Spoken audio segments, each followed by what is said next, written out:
Hey guys, welcome back to another video here on my YouTube channel. Hey, I got something really special for you here. I've got a two-part series that I put together. I created these videos for basically hardcore homeowners who are definitely planning on finishing the basement themselves and are looking for as much in-depth information as they can get their hands on to digest, to make sure that they got all the tools they need mentally, physically, to tackle their basement project by themselves. So we're going from an empty basement, cleaned out, concrete floor, nothing down there at all, and we're going to walk you through all the way up to the drywall stage. That means we're going to get all the framing done, we're going to get all the mechanical work in there, the HVAC, the plumbing, the electric, structured wiring, everything that goes into a basement leading up to the drywall in part one. So let's get started here. We're going to jump over to the job.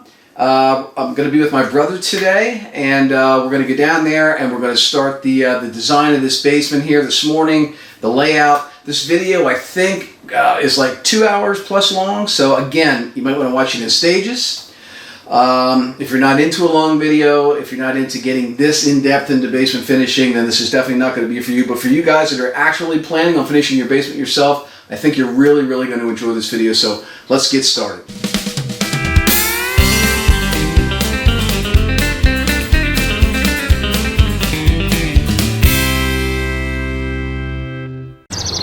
Okay guys, just got down to the job here.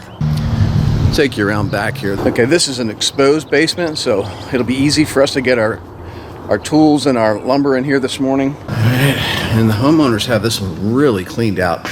Most excellent for us here this morning. Look at that, wide open. Now this isn't a huge basement. It's about a medium-sized job for us. I think the finished square footage on the actual plan is about 900 square feet down here. But you can see you got a center set of steps that come down right into the middle of the basement. About 5-6 feet away from that front wall.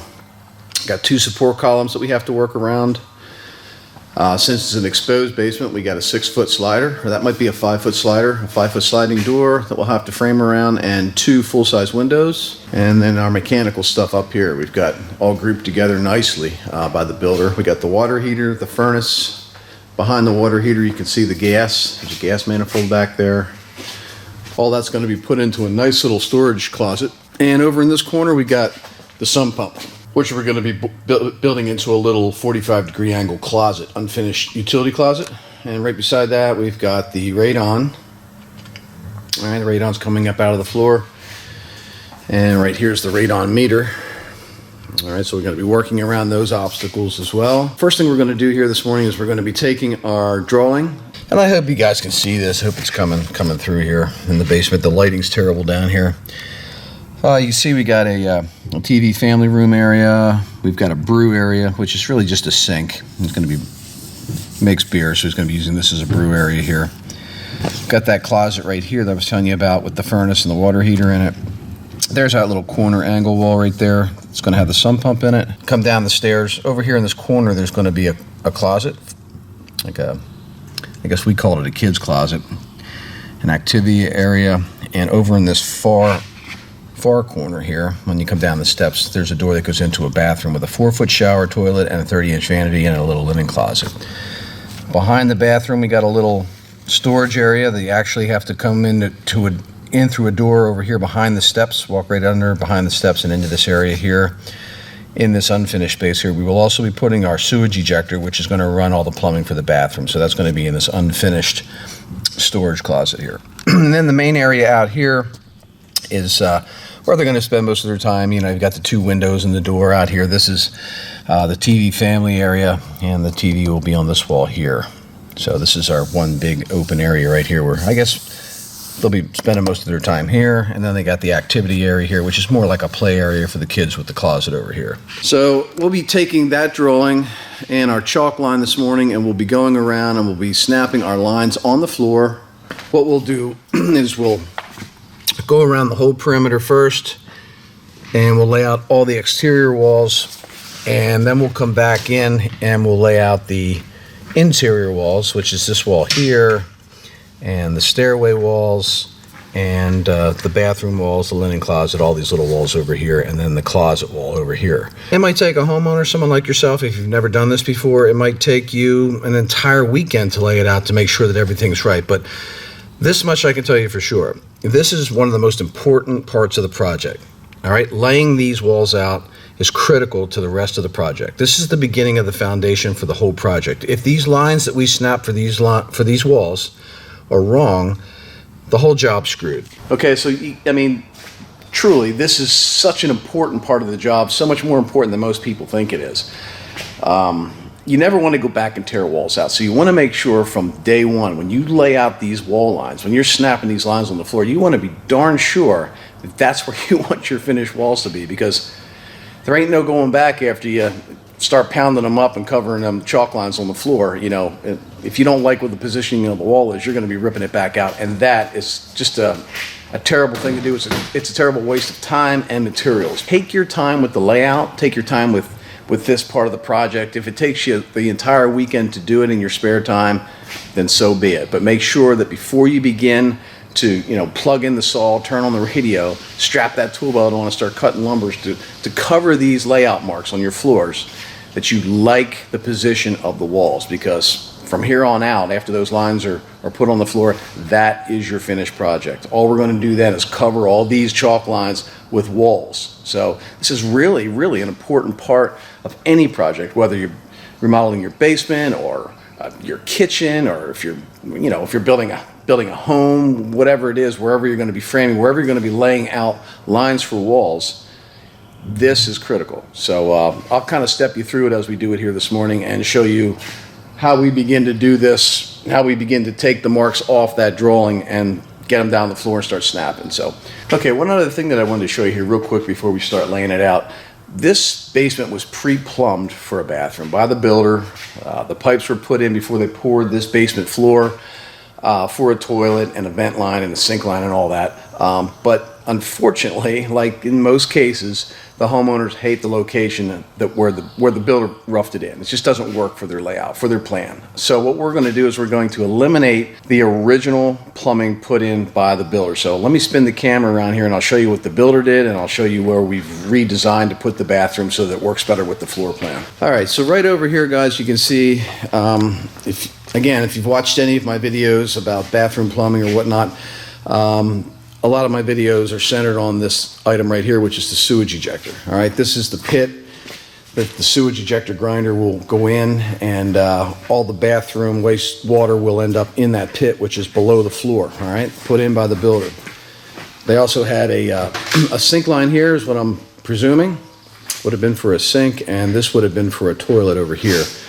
Just in a terrible location, really, because it's kind of out here in this nice living space where you wouldn't want to box off a bathroom out here. It's kind of out in the middle of everything too, which the location of the bathroom should be somewhat private. If we would put the bathroom right here, you'd be coming right out into the play area and right out into the main living area, and I just think it's a bad location for a bathroom. The homeowners agreed, so we designed the bathroom to be over here. You'll come down the steps and there'll be a door right at the bottom to the right here where you'll go straight into the bathroom over here. Right over here, we're gonna have a 4-foot shower, a linen closet, and over here, the toilet and a 30-inch vanity, okay?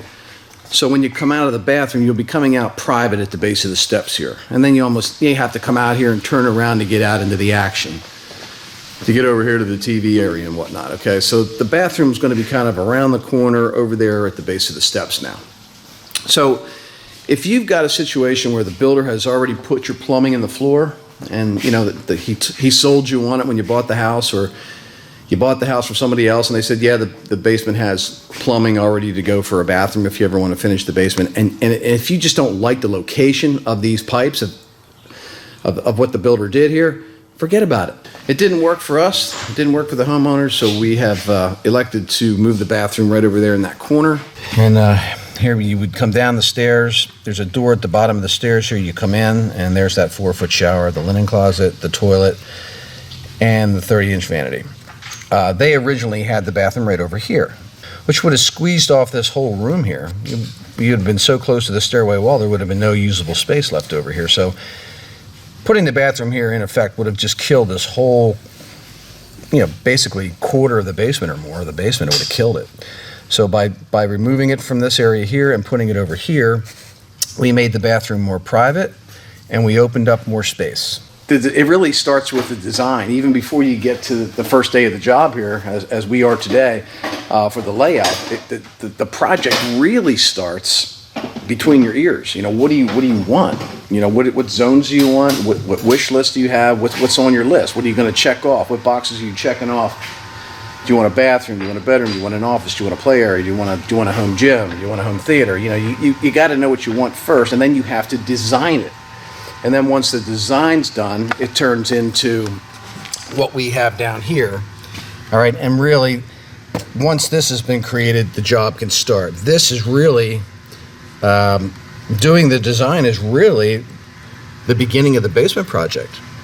If you're interested in designing your own basement, you might want to check out the design program over at the Basement Finishing University, where I'll step you through, you know, step by step, how I go into a basement that has no design, what I look for, how I work around all the different obstacles, and how I design the basements for my clients. And I'm sure that would help you if you've never done it before with the design of your basement. So again, that's over at the Basement Finishing University, which I think there's a link in the description below this video as well if you want to go check that out. Okay, so we're going to be using our HUPAR laser. I hope I'm saying that right. But before we get to that, we've got to actually get the marks on the floor using our tape measure and our pencil. So what I'm going to do is I'm going to go around first and I'm going to lay out the exterior walls. Now when I'm laying out exterior walls, and I've got this wall wrap, all right, this is the wall wrap that fluffs out about 2 to 3 inches from the wall, put in by the builder. All right, so this is the wall wrap. There's your concrete wall behind it. This stuff's about 2.5, 3 inches thick. I mean, you can see right over here along the door here, another example of that stuff. You know, right there, it fluffed out. It's 3.5, almost. Yeah, it's almost 3.5 inches. So I think we're going to come out 6. Now, it does compress a little. It's okay if our walls are pushing on it lightly, but we don't want to have to smash it back there to be able to stand our walls up in front of it. So we're going to come out 6 inches, which is 1.5 inches more than we normally come out if we're coming off the concrete wall. So John, why don't you go down there in the corner once and show them how, I'm going to show them how you're going to come out there 6 inches and make that mark.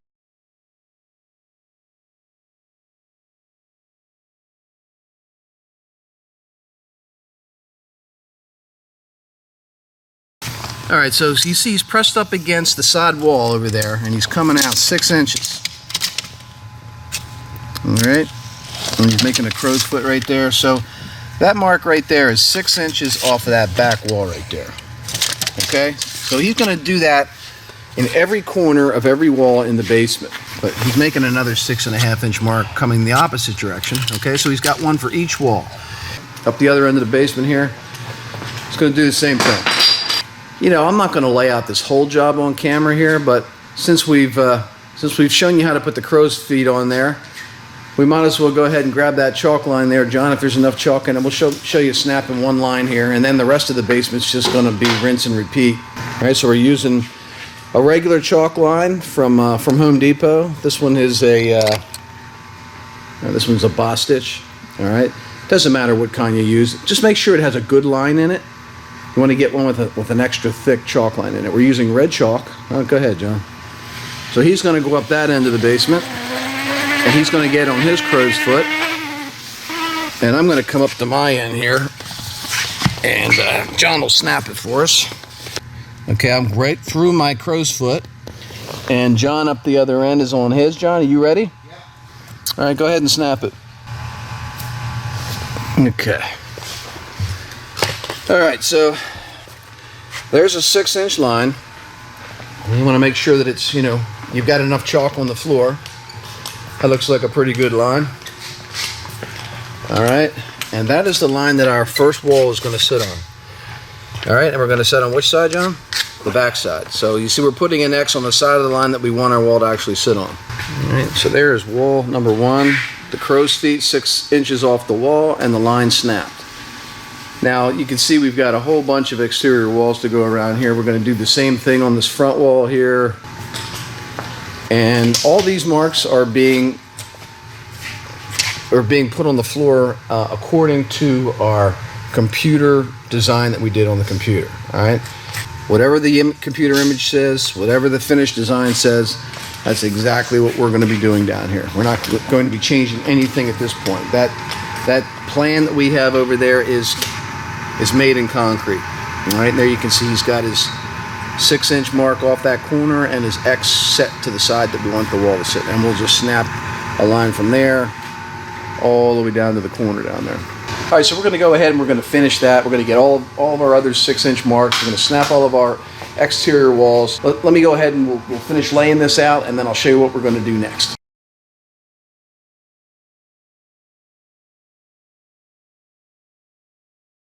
What I'm doing right now is I'm laying out the bathroom because they are interior walls. All right, so there's our bathroom again. There you see I got to lay out a linen closet. I got to lay out a little wing wall, 2 wing walls for a 4-foot shower. All right, and then I got to build the back bathroom wall itself. All right, so that's what I'm doing right now. You see that linen closet up there in the right corner there. All right, so I have going down here on the floor. You see I've written linen in a circle there, and I've got my linen closet walls laid out. All right, the door is going to be right here. And there's the depth of the shower right there. The shower wall is 36 inches out from the exterior wall because the shower is 34 inches, and I want the shower to be recessed back in behind the linen closet about 2 inches. Okay, so there's my linen closet. But, that's the way I'm standing right now. There's my linen closet right there in the corner, and there it is right down there on the floor. Okay, plan, floor, plan, floor. All right, whatever it says on this plan. Well, however it's laid out in this design is exactly where I'm going to be putting my interior lines and the rest of this basement. All right? So exterior walls first, and then come in, find your interior walls, use your plan, and then lay out your interior walls using your exterior wall lines that you've already put down on the floor as reference points so that everything's nice and square. And I get into this in a lot more detail in my framing video series over at the Basement Finishing University. Guys, if you really want to learn how to lay it out professionally, I get much more explicit than I am in this quick video. I don't know how quick this video is going to end up being, but I'm trying to give you a general overview of how to start a basement from day one with the layout on the floor, okay, to get it 100% ready for the actual physical framing part of the project to begin. So let me wrap up this interior wall layout, get them all snapped on the floor, and then we'll turn the camera back on and we'll take one more look at all the wall lines before we start transferring all of our new wall lines up to the ceiling, all right, up to the ceiling with our green laser level. So I'll be back in a couple minutes. All right, so let's take a look at what we have over here first. We're going to go over here. We're going to look at this little 45-degree wall we have over here. He's going to have a sink right here. So we put a little 45-degree wall. Instead of squaring that off, the homeowner asked me to bring that back on a 45 just to take the edge off there. So we'll show you this here. And then we'll show you this wall that we framed right here. We changed this because we moved this wall out a couple more inches because of some overhead ductwork. And instead of having 2 doors in this wall, now we're going to have one 6-foot door right in the center. So let's take a look at that first. Okay, so over here, we got our 45-degree wall. It's really not a 45-degree wall. It's whatever worked out for me to get past the edge of the sump pump. So this apex out here. Then we brought it across on some sort of an angle.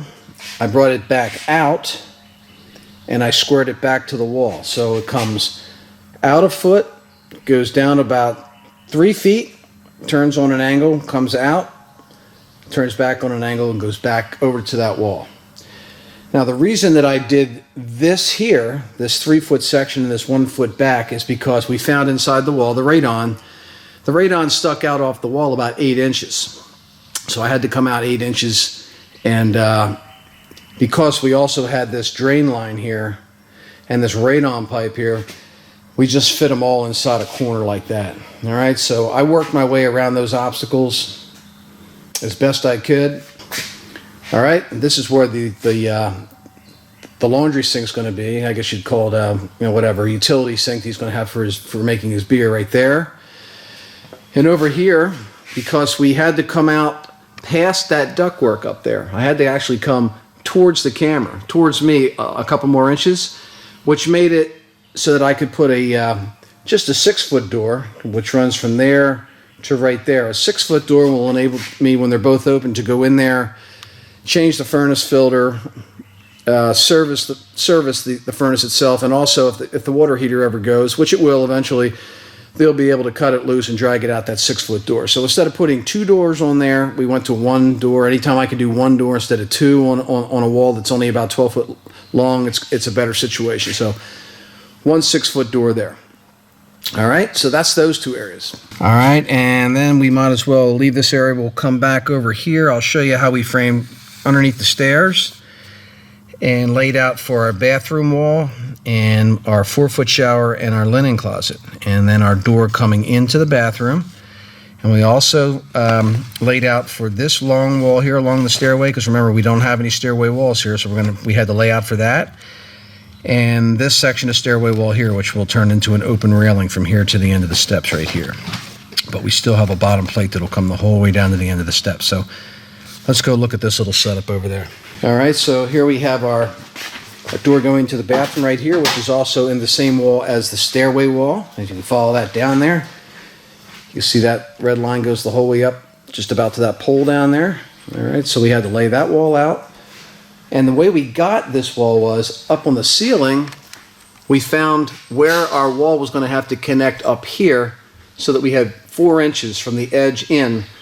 All right, I measured 4 inches from the opening in the stairway in on both ends, okay? If you look up there, you can actually see my crow's foot right there.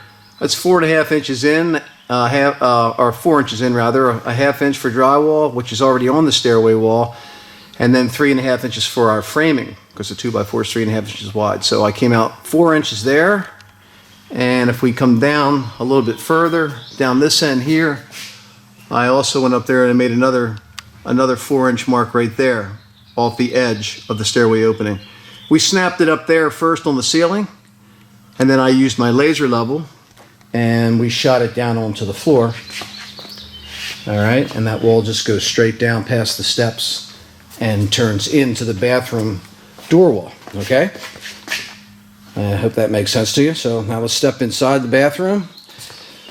Over here, we've got our linen closet, which is 36 inches from the back wall out to the front. It's 36 inches because my shower is 34 inches, and you can see my shower line coming across here is set back in from the 36-inch line 2 inches. You see that little 2 inches there. It's 36 out here, it's 34 in there. That way they can get a piece of corner bead on here when they do the drywall, and the tub looks recessed back in around the corner a little bit. So there's my 4-foot shower. I left another 1 foot of dead space here so that my shower would be pulled out of the corner 1 foot, because my toilet, that you can see I drew on the floor there, is right beside the shower. So instead of running the shower all the way in tight beside the toilet tank, I pulled the shower out 1 foot, which makes it easier to access the shower when you go past the edge of the toilet, because we're going to have an elongated toilet, which is 28 inches out off the wall, and we didn't want to be tripping over the bowl getting in the shower. All right, and it's just like that on the blueprint as well over on our design. And then we've got our toilet, and right down here on the end we've got our 30-inch vanity. All right, so that's all laid out, and that became our back wall of our bathroom right there, and that's all laid out as well. Right behind the toilet, which you see right here, right behind it, I've drawn a circle on the floor there. That's going to be the new sewage ejector location. Because recall, our old one used to be way over there in a not so good spot. So we're going to rejack the floor, reinstall the sewage ejector right here, which is right directly behind the center of the toilet. So that toilet's going to flush, boom, right into the ejector pit. Okay, right into the ejector. In our shower drain, which is over here, we're going to trench the floor right across, and we're going to tie in to that piece of pipe between the sewage ejector and the toilet underneath the floor. All right, and that's our drain line set up for this bathroom, which really has nothing to do with laying out a basement, but it's laying out the plumbing, so I guess it is part of the layout. All right, so there is all of the bathroom framing and our stair walls. And the last thing I'll show you is we're wanting to get into this small storage area that's right over there where my ladder is, behind the bathroom. All right, because this is one big area out here on this side of these poles. All right, so there's a wall that's going to go right down here where the red line is. It's going to go from this pole right across and all the way down to the other end, to the exterior wall here. All right, so that is my living room wall. All right, where these poles are actually going to be inside this wall. I've laid it out so they go right inside this 2x4 wall and right up underneath that beam. So we'll be nailing the top of our wall right into the bottom of that beam. All right, so since we have a solid wall right here, there was no way to get into that storage area between the bathroom and the living room wall. So what we're going to do is we're going to come in right underneath the stairs. I put a 36-inch door here, so we're going to open this door, come right in underneath the steps, which incidentally in here will be all unfinished. It'll still just look like that underneath here. When we open this door, we'll be able to open that 36-inch door, come straight in, and get right in here to the storage room that has our sewage ejector pit right there, okay? So now we're on the other side of the bathroom wall. All right, and that's pretty much the whole layout.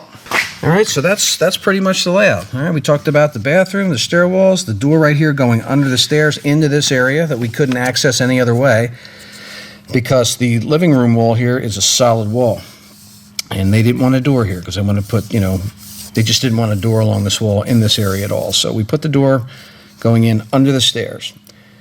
All right, and that's pretty much it for the layout on the floor. Now what we have to do is we have to take all these lines, okay, exterior, interior, bathroom walls. I didn't show you this little closet over here, so let's take a look at that. But as soon as I turn the camera off here, we're going to get our laser level out and we're going to start lasering all these lines up onto the ceiling. Okay, so this closet is 8 feet from here over to our exterior wall, and it's going to be 24 inches finished deep, and that's got a 5-foot door in it. And see, I got a 5-foot door written right there in that circle. And that was the only other framing that we had to do with the interior walls. So now we're 100% laid out on the floor. That took us about an hour. And now what we're going to do is we're going to transfer all of these exterior and interior lines up to our drywall ceiling, which, in a way it's nice because we can snap some really pretty lines on that drywall. If you don't have drywall ceilings, you're snapping it across the bottom of the floor joist, which I've showed you in other videos. But we're going to take our Hue-Par laser level now. All right. And I've got a video just on this laser. There's so many different types of lasers out there. I mean, this was, I'll be honest with you, the reason I bought this one is just had a good price. I think it's like 126 bucks. It's got a really, really bright green laser line. It also shoots up on the ceiling as well as around the walls. It's got it's got a rotating laser on the outside and on the top. Okay, that way you can use it to, and it's 360 degrees. When you have rotating lasers, they go the whole way around. They make a 360 degree circle of light, and this will do that horizontally and vertically. Now, a lot of other lasers will just shoot out in one direction, straight out and straight up, but they won't go 360 degrees. All right, they'll be 180 degrees, 140 degrees. They won't go the whole way around the room because their lasers don't rotate. If you're looking for a good laser, always look for lasers that rotate, that spin on an axis so that you can get a 360 degree circle of light, which will shoot it the whole way around the walls and the whole way up to the ceiling and to the floor, which is really necessary in order to lay out walls properly in the basement or any construction project for that matter. To do laser walls, you have to have the rotating lasers. All right, so we're going to go ahead and get set up for that. I'm going to set up my laser on the first red line on the floor here, and I'm going to project it up onto the ceiling. And once I get it set up, I will turn the camera back on and I'll show you the laser set on the line and projecting the line up to the ceiling so that we can go up and put our crow's feet on the ceiling and transfer the wall line from the floor up to the ceiling. And once we do that to all the interior and exterior walls, we're done. We're ready to turn on the radio, fire up the saw, and actually start building walls. So let me get that set up and I'll be right back with you. Okay, so we got our laser set up right down our red line on the floor. And I do have another video here where I show you how I set this up. But what I've done is I've turned the laser on and I've positioned this green laser right over top of a red line that looks just like this. It's 3.5 inches over here. You can't see it because the laser's over top of it. But we're right over top of it. All right, so I had to keep turning this laser until I got the laser perfectly down that red line heading in both directions, okay? Now what the laser's doing is it's projecting straight up, plumb up to the ceiling. I'll pan up there, you can see, there's our line, all right? And it's exactly above, plumb above the one that's on the floor. Now what my brother did up this end is right where the laser is in the corner there, he's made a crow's foot right there with his pencil. Right on the crow's foot there is the laser line, all right? So we're gonna be snapping a red chalk line from that point of his crow's foot, which is right above the line on the floor, all right? And then we came up this end, and up there you can see he's put another crow's foot right on the laser line. Okay, now we can turn the laser off. We don't need it anymore. It did its job. It's projected us up 2 points that are exactly above the line on the floor. So when we snap our red line up on the ceiling, that red line on the ceiling will match the red line on the floor. That's what we did here. And now what we're going to do is we're going to turn this laser off. We're going to grab our chalk box and we're going to snap a line between those two crow's feet. Once we snap that line between the crow's feet, we'll have a line on the ceiling that perfectly matches the one on the floor, all right? And we're gonna be doing that to every single line that we've put on the floor down here, all right? We got about, I don't know, 15 or so walls, some long, some short. So we're gonna go around and we're gonna project all those lines on the floor up to the ceiling and snap them all. And once we do that, we'll be ready to start building walls because our layout will be 100% complete, and that's all there is to it. When you start building on top of these lines, that's it, guys. I mean, that is your project.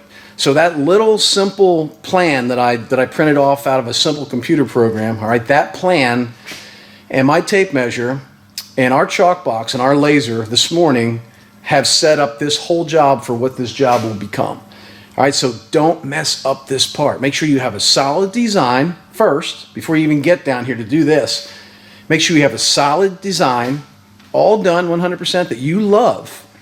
Bring it down into the basement and then do what we're doing down here today. All right, do exactly what we're doing down here today and you'll have a perfectly laid out basement. All right, so I'm gonna go ahead with my bro, transfer all these up there. It'll take us probably another, believe it or not, about another hour to get these all up there and get them snapped. And once we get it all done, I'll turn the camera back on and I'll show you what it all turned out to be. I'll show you those final lines and we'll talk one more time and we'll wrap this up. Okay, just to show you what we did in our transferring of the lines. Remember we were coming out a foot, going down about 36 and then into an angle wall, then straight back. If we project up on the ceiling, you can see we're coming across into our angle wall and we're turning, and then we're going to go from this line here back to the other line and then the whole way down the other end. All right, so we basically just turn the laser on and we follow the lines on the floor, and you can see it was very easy to put that angle up there because all we did was shoot the laser up to the ceiling and it's exactly what it was on the floor. Yep, so we came right off of our angle wall, right around behind where our beer beverage sink's gonna be. That line that you see right there, running along the line set right there, that line right there is the closet wall. All right, it was the closet wall that was right down here that ran right down here to this corner here. All right. And then we had to snap some lines up above where there was no drywall. So what we did was, I don't know how well the camera will pick that up, but we snapped right to the bottom of the ductwork just to use this as a reference point. Okay, and then we jumped over to the beam and we put a little bit of line right across the beam, and then we went right back up to the drywall ceiling again. All right, so what we were doing there is we were following this line we had right here. Okay. And we shot that up. And again, when we stand our wall up, we'll shoot it to the floor and we'll get the top real close to that line that's on the bottom of the ductwork. That way we'll know that our wall's perfectly plumb, straight up and down.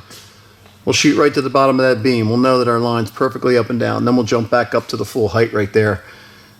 All right, because we'll be building our wall in different stages of height here. And I've got videos on the channel that show you how we do that as well. All right, so we don't stick build our walls one stud at a time. We build the entire walls on the floor and then we stand them up in one big wall section. All right, so down here we've got our closet laid out on the floor, 8 foot by 2 foot deep. Jump up to the ceiling And there you can see our closet is laid out on the ceiling, turning back down here at 8 feet. All right, that line right there matches that wall line right there, okay? And then our last jog of the journey here is this long, about 25-foot wall here, running the whole way down to the other exterior wall. And that matched this long one right here on the floor that ran the whole way down to that exterior wall. All right.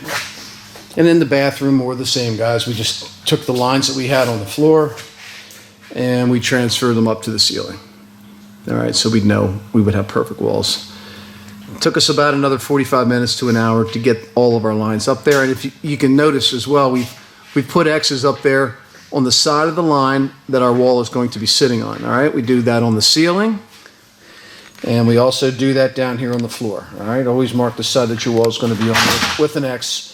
In case you're not the one finishing the framing, you got another crew coming in or somebody else helping you, or you forget exactly where things were. Those X's will remind you where to position your wall on the floor and the ceiling.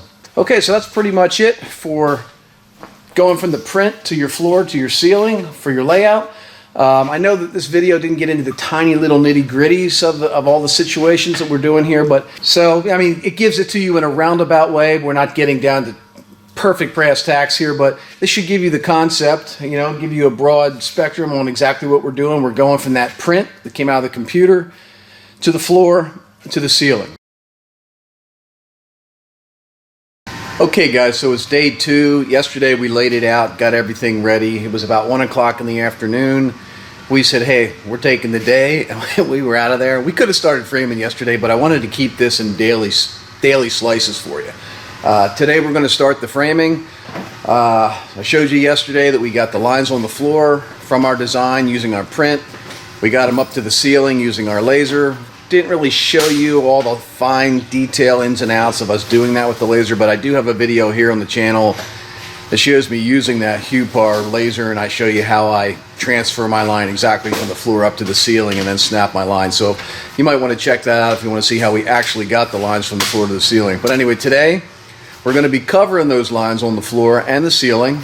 We're going to start our framing today. So what we're going to do first is we're going to go around the exterior of the basement. We're going to do all of our exterior walls the whole way around the basement. All right, we're not going to do any interior walls until we have the exterior walls 100% done. Once we get those all done, and I think we got 1, 2, 3, 4, 5, 6 of those.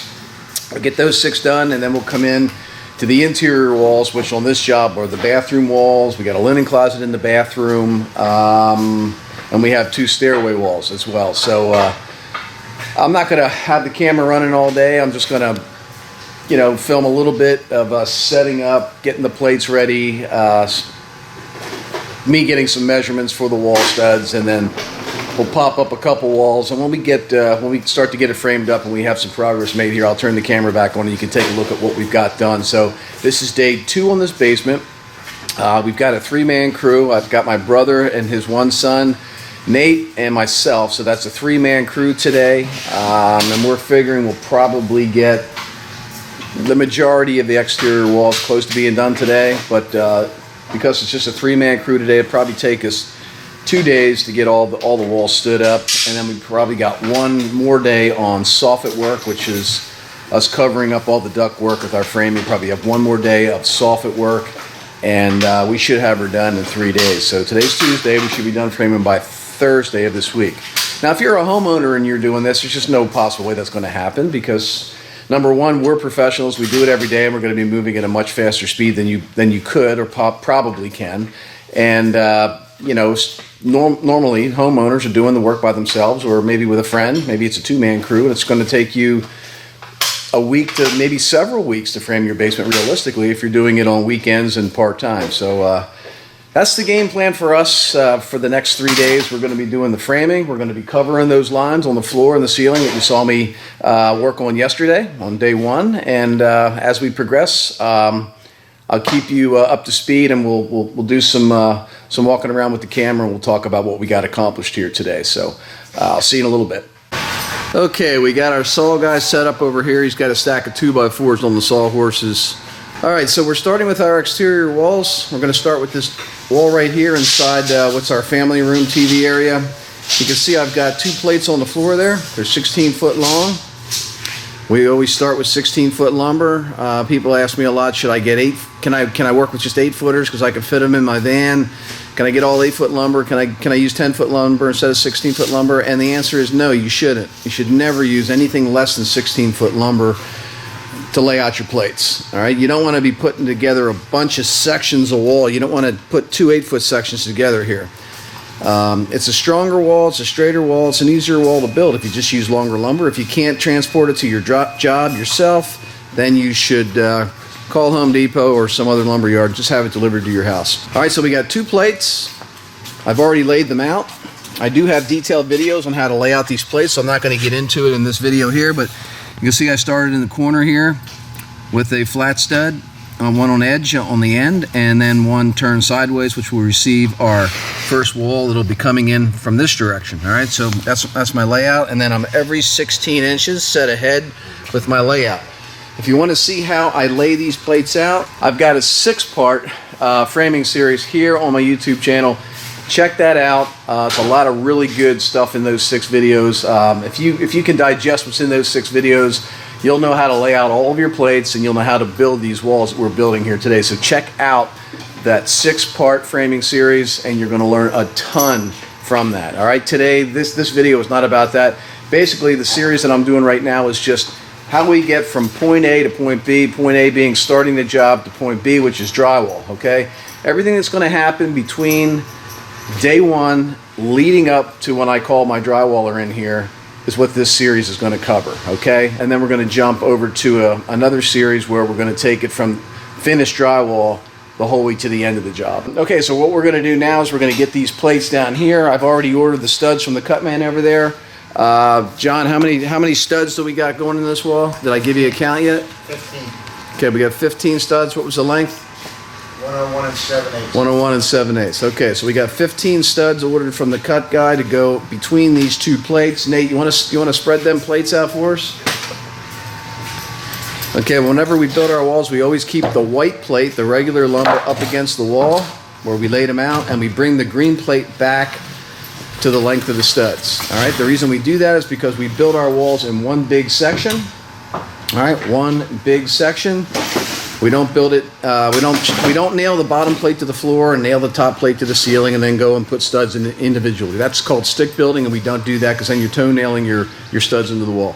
We build everything laying down flat on the floor in one big section, generally 16-foot sections, until we get to smaller areas where 16 doesn't work anymore. But we always start on a long wall with a 16-foot section.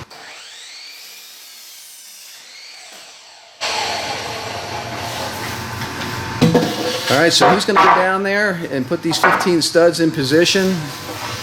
Everywhere that we've got them marked, he's going to slide a stud in there, and we'll put all 15 studs in. We'll nail them through the top and bottom plates. Once the wall's completely ready to go and be stood up, I'll turn the camera back on, and we'll take a look at sliding that up into position and fastening it to the floor and the ceiling.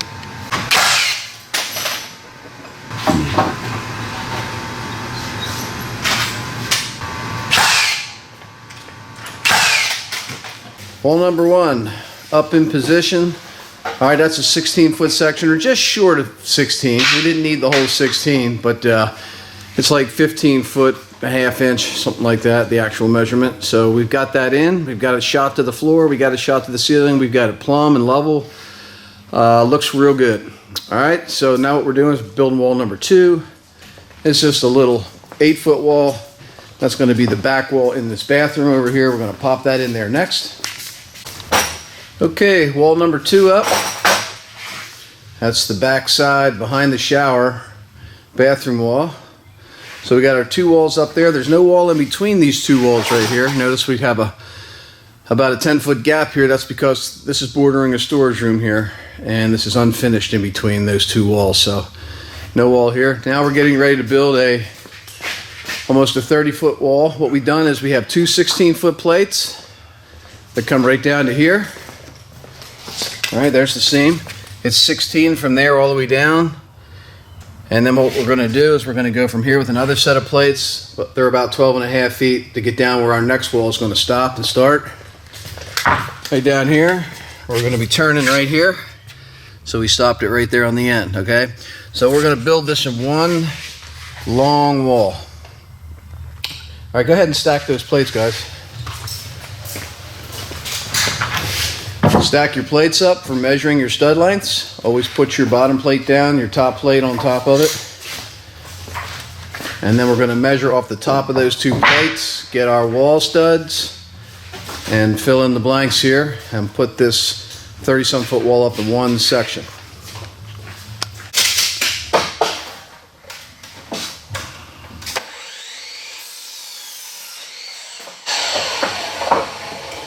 Okay, we got ourselves a heck of a wall going here.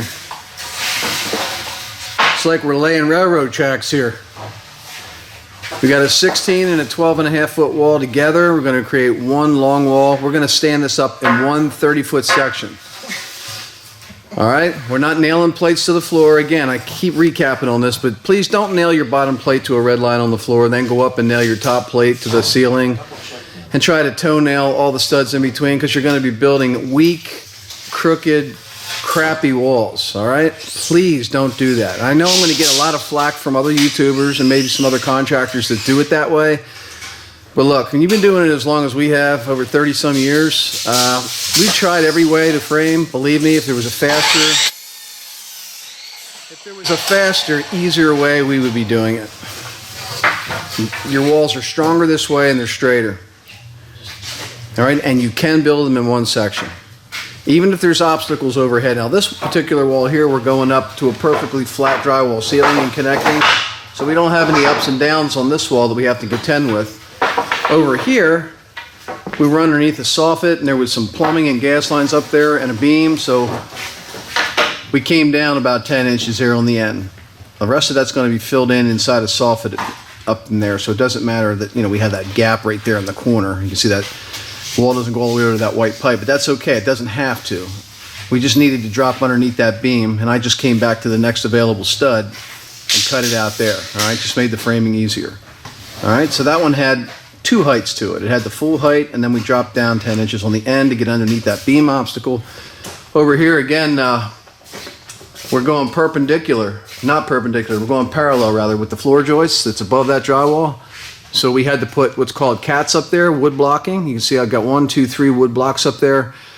We snapped our ceiling line on those wood blocks, and that gave us something solid to nail our top plate to. Otherwise, our wall would have been positioned in an area where above that drywall there would have been no lumber. We would have been between floor joists that are running parallel with the wall. So we had to use blocking up there to catch the top of our wall. Hope that makes sense. If it doesn't, again, I've got a complete framing series here on the channel that you can watch. It's a 6-part series, and it'll explain to you more about why we do that with the blocking on some walls, and other walls we don't. All right, so we're going to go ahead with this wall here, and now when we get it up and take another shot, I'll come back and we'll talk about that wall. Okay guys, let me show you one thing here on some of these walls that I've got stood up here that's going to help you tremendously when you get to your interior wall building. All right, I'm going to give you the correct way over here on these walls to put in your framing in these exterior walls to receive your interior walls. Pre-installed, okay, pre-installed, so you're not running around later putting all these corner nailers in for drywall. I'm going to show you how you put the flat 2x4s in the wall to receive walls that are coming off of those exterior walls that are considered interior walls. So let me spin the camera around and I'll point a couple of them out to you. Okay, first thing I'm going to do is show you some interior wall lines. All right, we've got a set of lines here, 3.5 inches apart. All right, this is the back side of my bathroom wall. It's going to be coming across towards the exterior wall. Okay, so you can see this is a wall right here coming in to this wall. So what I've done is I've put a 2x4 in here flatways, all right, right beside a stud. All right, and then when I stand this wall up, I already have a nice flat stud in here that is going to give me not only a perfect surface to nail my next wall to, but it also sticks past the wall line a little bit. All right, the wall's going to come up off that line like this, straight up this stud. I still have this much of the stud for drywall, okay? So my corner nailer is really already done there, all right, for my drywall then. All right, right beside it is another little wall. This is a shower wall. This is just a little 36-inch wall that comes right to here. This is the shower is going to go between this wall and another 36-inch wall right over there. All right, so this little wall is going to come in. Here's another flat stud. All right, it's in there 1.5 inches ways, right beside another stud that's in there 3.5 inch ways, okay? Already have my flat surface in there. I already have my nailer for my drywall in there, okay? You always want to put a flat stud wherever your red lines are meeting, your interior red lines are meeting your exterior wall. Wherever there's lines coming into an exterior wall, you put a flat stud in. You can see I did it again right here. There's another set of black lines coming in, flat stud, nailer on both sides. In the corner over here where my outside wall meets another outside wall, regular stud 3.5 inch on the end, another flat stud right beside it. Okay, that's the correct way to frame your interior walls to your exterior walls. You get a perfect tie-in, you have a perfect flat surface, and it's all pre-installed. When we're done framing these walls, we're done. We don't have to run around like chickens with our heads cut off looking for places where we need corner nailers for drywall. It's already going to be done because we're pre-installing this kind of framing as we go. I hope that helps you out. I mean, that's a really good tip. It took me a long time to figure that out. A lot of the people that taught me initially in this business didn't think about things like that, and I learned from better pros than myself years later how to frame correctly, and that's one of the techniques that's really important when you're framing your walls, how to intersect interior and exterior walls using the flat stud. All right, the 32-foot wall is up. You notice we framed right in front of the windows. We always cut our windows out after we frame because the concrete floor is really never level. It can be off as much as an inch in 32 feet. So that way, if we cut them out beforehand and frame it, stand the wall up, our sills and our header pieces will be running downhill. So cut them out afterwards, use your levels and just cut them out and header them in after you're done framing. I did cut the door out and I put my cripplers above the door. The cripplers are those short studs that go up off the header piece. All right, so we got cripplers above our door. Door's cut out. All right, that wall's up. So we got our 32-foot wall up. We got our front viewing wall, which will be our TV wall, done, and we got our bathroom wall in there behind our tub. And next we're going to knock out this one right up here on the very end by the yellow ladder. Between the ladder and the broom there, we've got about a 7-foot wall that we're going to put in next.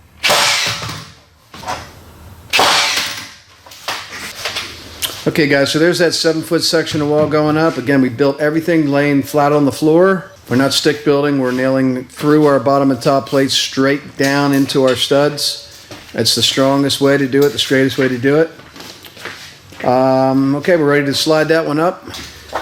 And they slide it back and up. That's why we have the white plate on top when we build them and the green one on the bottom, because it's all ready to go to slide straight up and into position. All right. And there goes our, fourth wall? Next we'll be building the wall with the 6-foot door right in front of the water heater and the furnace. I've already got those plates down there. They're laid out and ready to go. I'm going to get some stud measurements here. I'll be right back. All right, there's our furnace wall in there. Again, one wall, one shot. Okay, so we got 2 more long walls that we have to build yet for the exterior walls. We're going to go ahead and do those. I think you guys get the idea here. We're just running around and we're doing all of our exterior walls first. All right, we've got this one over here, which is about a 20-foot wall, and then we've got another roughly 32-foot wall over here as well at the base of the steps here. All right, so we got to get in. Once we have those 2 walls on, shot in and ready to go, we'll probably come into the bathroom in here and we'll start knocking out some of these small linen closet walls and get this back wall to the bathroom behind the toilet. Here's our toilet on the floor there, drawn in our vanity. Right over there is our 4-foot shower. We always draw all that stuff on the floor. And then we have our 2 stairway walls that we're going to be building as well after we get these exterior walls done. Okay, all the exterior walls are up. Just wanted to show you guys we're starting to pop in these small walls in the bathroom.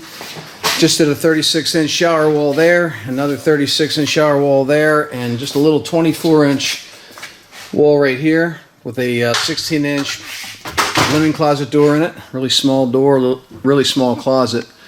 But we're popping in all of our interior walls now because our exterior walls are all in. Okay, now remember those flat 2x4s that I was telling you about that we put in the exterior walls? Here we have this 36-inch wall tying into those flat 2x4s. All right, there's that flat 2x4 that I was telling you about, and the one beside it. All right, right in here. This wall here, this 36-inch wall here is tying right into that flat 2x4 right behind it, so it's got solid meat. I didn't nail it yet, so if I spread this apart, you can see right there behind there, the one with the knot in it right there, that's the flat one that I showed you earlier in the video. This wall here is going to just tie right into that. See how they sandwich together? And then we'll nail them tight together. And then you got a perfectly solid union between your interior wall and your exterior wall. All right, I just wanted to point that out. Again, guys, I have a lot more specific framing instructions in my course. I have a 4-part course just on framing over at the Basement Finishing University. All right, it's all part of the overall program that we have there for you guys, where we get way more specific about this stuff, but I wanted to give you a general conception of everything that we had to do here today. We'll probably get the majority of this framed here today. I'm ready to close off the back of the bathroom right now. It's about 1:30 in the afternoon. We've been here since 7 o'clock, so we're going to have this thing about 3/4 framed in one day here. So, take that into consideration. It doesn't take forever to do this kind of work. If you're doing it for yourself the first time, this might take you 2 weeks of evenings and weekends. But it's well worth the money saved, and you'll probably enjoy it as well. Framing is actually a lot of fun. As these guys will tell you right here, they're just so happy right now. Look at the smile on his face. Look how happy he is. Blessed. Blessed to be here at framing.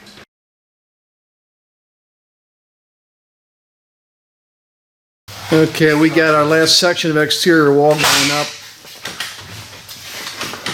And the reason we saved that section for last, and it is exterior, I told you we do all the exterior work first. We had our sawhorses set up there, and we decided not to move them till the very end. So we're going to be finishing up with that exterior wall here. So there's what we got done today. Pretty much all the exterior walls. We got the storage room framed out here on the back side of the bathroom.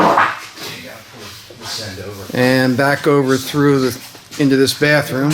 Walk through the framing here. We got our linen closet framed out. See that right there, our linen closet. We got our 4-foot shower walls all framed out.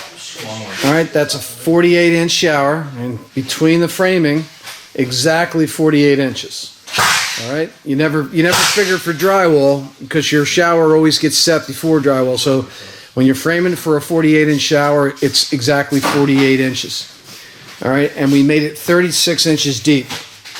All right, from the back wall out to the front here, 36, because the shower is actually only 34, and you can see that's my shower line right there on the edge. It's 2 inches in from the edge. All right, so we'd like to keep it recessed around the corner at least 2 inches. All right, center drain on this one. So that's our bathroom framing. We framed our 8-foot closet down this end of the room. Just pop that in there. And we're getting ready to stand this last section up right here, which will pretty much complete all of our framing. We got one more wall to frame on this side of the stairway. Maybe. We'll see. Right. And we'll get that tomorrow. Shooting for the first week. So we got a couple walls yet tomorrow to finish up. And then we're going to jump on to the framing that's going to cover the ductwork up there tomorrow, which is called the Soffit framing. We'll have all that done tomorrow. That'll run all the way down to the furnace there. And then the framing will be complete. So we will be done with the framing tomorrow. So basically 2 days of framing down here for us. But you can see we got quite a few guys down here right now. And we should get this done in 2 days. All right, so we stocked it and laid it out on Monday. And Tuesday, today, we've just about got it, I'd say 75, 80% framed. And tomorrow we'll finish up the framing. Thursday we'll be on plumbing and electric. And that will be the next phase after our framing is 100% completed. We'll also be back in the storage room, jacking that floor open right there where you see that circle, and we'll be putting a sewage ejector in that's going to run all the wastewater from that bathroom right on the other side of the wall there. All right, remember we moved the original plumbing. The original plumbing used to be right over here, and we cut the old sewage ejector pit off and the old toilet pipe and the old sink pipe that was all over there today. We just took our saws on and cut those off, and we'll fill those in with stone and just concrete them shut. The sewage ejector pit, we cut the top off, we covered it with boards here so nobody steps on it tonight and breaks the leg. And we'll fill that in with stone and we'll concrete that shut and move all that plumbing over there into the new bathroom location. So we'll get back with you tomorrow and we'll show you what the final framing looks like, and then we'll move on to the mechanical phase on Thursday and Friday. Okay guys, we're down here for day 3. Yesterday we just about got her 100% framed here. We're about, I said yesterday, about 75%, 80% done. I want to show you that even professional contractors mess up. We have a blooper for you here this morning that our esteemed framing crew did yesterday. Let me just show you what they did and what we're going to have to do to get out of the situation. Hey, we built our wall on the floor yesterday, and as you can see down here, this wall's laying on the floor. It's right up against this wall here where we're building it, and it's tight. Up this end, the guys didn't notice, but they built right in front of the pole too. So now the problem is they can't slide the wall back this way to go up here and nail the top plate on. So they've trapped themselves in here like rats. So now they're going to have to either drag this wall out of here completely and get it out here in an open area, or we're going to have to cut about 8 inches off the bottom of the wall. All right, cut off the whole wall, 8 inches, and then they'll be able to slide it past, and then we'll have to mend it back together in the corner, which these guys, you know, it happens. So if you make a mistake, it's not the end of the world. This is not rocket science. It's construction. You know, we're not operating on somebody's brain here. If we make a mistake, it's a life or death situation.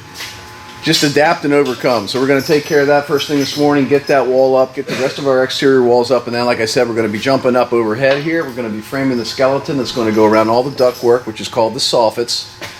We'll get them done here today, and then we're going to jump on mechanical. So I'll keep checking in and out with you here today and kind of walk you through the third day on the job here as we go. So see you in a little bit here. Okay, we're still finishing up these interior walls here. Let me show you here. We got a little 35-inch tall half wall that we made out of 2x6 that we're going to be positioning in this opening right here between the beam and this wall here, because this beam was about 5 feet away from the wall and kind of out in the middle of nowhere here. So we were just going to box it out, but then we figured, why don't we just build a little wing wall, a little half wall off that pole and connect it to the full wall over here, and then that pole won't look so much like a pole anymore. It'll just kind of look like a half wall with a column on the end. So we built a little section of 2x6 wall, and we made that 35 inches high.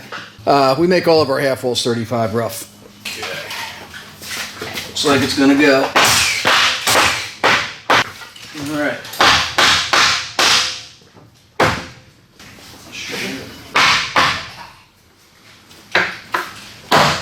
All right, so there's a 36-inch future half wall. Okay guys, we got our framing up here for our soffits, and that's all the ductwork framing up there. All right, we boxed right around the feed trunk, the return air trunk. There's a couple other things up there too. There's a drain line up there, 2-inch drain line. But that was all built to all of our interior and exterior walls. That's why we like to get all the exterior and interior walls completed before we start soffits, because those soffits tie into all the interior walls, and they also come down and they tie into the exterior walls. So build all of your walls. When I say all of them, I mean every single wall. Anything that you can stand up and down needs put in before you start your soffits. All right, over here we got our little 45-degree wall in here that came around our sump pump. All right, those were all interior walls. We put these walls in here after we got our exterior walls in. All right. Same with the closet wall that we put in yesterday. They're all interior walls. But we do have all of our framing completed now. You'll see up here on the ceiling too, every 2 foot we have what's called banding framing, where we go perpendicular to the floor joists every 2 foot, and our drywall will run east to west. All right, the bandings north and south. Our drywall will go across. All right, from exterior wall right over to the edge of the soffit. All right, and then every 2 foot, the drywallers will have a place to nail.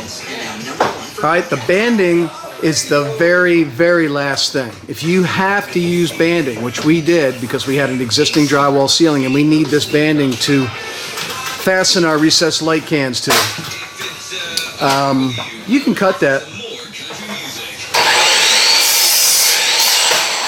All right, so if you have to use banding, and I cover that in training as well, banding is after soffits. All right, so it's exterior walls, it's interior walls, it's soffits, and then between the soffits and the exterior walls, you'll put your banding.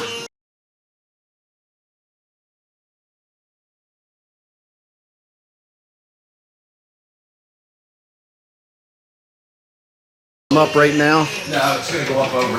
All right, we're banding out this room here every 2 foot. We got the first 2 up. They're putting the third one up right now. All right, and they'll finish that the whole way across over to that exterior wall at the base of the stairs. And then we'll come into the bathroom and we'll finish the final bit of framing in the bathroom, which will be banding in the bathroom ceiling. All right, there's nothing up here yet. And we'll go every 2 foot in the bathroom as well. All right, north and south with the banding in the bathroom. And that's it. So we've completed this. Once this banding's up out there and in this bathroom, we're 100% done. So we have 2 full days of framing. That's 2 full days of framing on this one, and 1 day of layout work where me and my brother did the layout, which was the first part of this video, or this video series, whatever it turns into. Okay, so that's pretty much it, guys. We kicked it out in 2 days. Now, we've already started with some of the electric work. All right, the first stage of the electric project is always go around and nail on all of your switch boxes and all of your outlet boxes. So what we did here was, okay, so we got blue boxes on here everywhere. The first phase of our electric, we actually had that started already because the framing is just about wrapped up. What we're doing is we're just going around and we're nailing on our outlet boxes, all right? They got 2 nails in them. You just get your hammer and just nail them right to the stud. Come with the nails already in them. Get those set first. We've also gone around and we've nailed on our switch boxes, all right? Nothing in these yet. We'll put on all of our switch boxes and all of our outlet boxes, and then we'll go back and we'll run the wire from box to box to box. Now you can see here we already started with some of our 12-2 wire for our outlets. We're going from box, and then we're going through the wall, and we're coming down to the next box, which is right down here, coming in, and then we're going back out, and we're going down to the next box, which is right there, and so forth and so on. Not going to put any outlets on them yet. We're not going to hook any power into them yet. We're just getting our wires run from box to box to box. And here's more of these switch boxes that are nailed on. We got a GFI box right here for our GFI outlet in our bathroom, which is going to be right above our sink, which is right here. All right, so that's the only outlet in the bathroom is your GFI circuit. Okay, and there's generally just one outlet in the bathroom, and it's generally right at the sink. I was going to save the mechanical work and start that in the video tomorrow, but since we're already nailing boxes on, why not just show you what's going on here?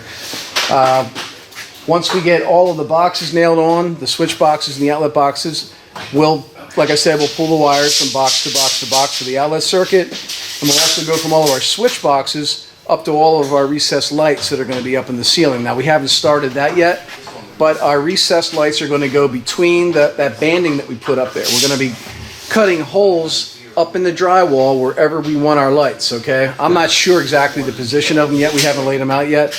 But once we figure it out, we'll be cutting a hole at every location, and we'll be putting our cans up inside the between the floor joists, which we can't do now because the drywall's in the way. So everywhere we need a light, we have to cut a hole. Now your basement, probably 90% of basements, homeowners that are watching this, you don't have drywall in your ceilings in your basement yet. So you're just going to be putting your recessed lights up between the floor joists. We can't see it, so we got to cut holes. All right, so that'll be the electric project down here. It's nothing super fancy or complicated down here with the lighting circuit and the electric circuit, but again, I keep sending you over to the Basement Finishing University because over there I've got training for homeowners that want to tackle their outlets and their switches and their recessed lights themselves. It's really not that hard. It's not rocket science. I mean, there are certain safety precautions that you have to take. Obviously, it's electric. But running electric, again, it's not brain surgery. It's something that you definitely can learn how to do yourself and save yourself a lot of money. All right, so we're also going to have plumbing on this job. We got a full bathroom. We'll actually be starting on that tomorrow. Some of the plumbing. We got to put that sewage ejector in the floor, the pit. We actually picked that up today. It's out here. There's our sewage ejector pit right there. All right, that whole pit's going in the floor. All right, so you have to open up the floor and put that down on the floor. There's the lid for it. This whole thing goes below the concrete floor. All right, and then these pipes will come up out of the top for your sewage discharge and your vent line. So we'll be doing that, as well as we'll be running the white PEX, half-inch PEX. We buy that in big 100-foot rolls. That's for our hot and cold water lines. There's all of our recessed lights. And we got 4 boxes of those. There's 6 in every box.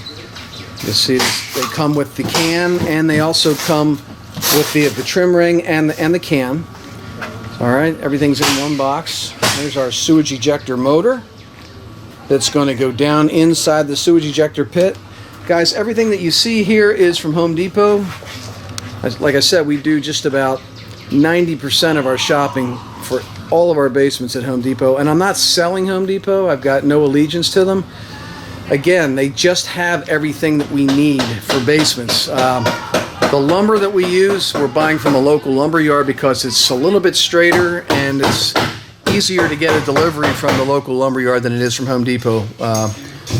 You can get Home Depot to deliver your lumber, but sometimes it takes a little longer, or a day or two more to get it. And since we're on a tight schedule, we've decided now just to use a local lumber yard for all of our 2x4s, our wall studs, and our plates. So for today, I'm going to say we got a lot accomplished. We got, like I said, we wrapped up the framing 100%. We've got the electric started. We did do some more shopping. We picked up all that stuff I just showed you outside. We're ready tomorrow to dive into recessed lighting, the rest of the wiring for the outlets, and start the plumbing in the bathroom. That'll be day 4 when we come back tomorrow. So I'll talk to you guys tomorrow. Okay guys, day 4 on this job here.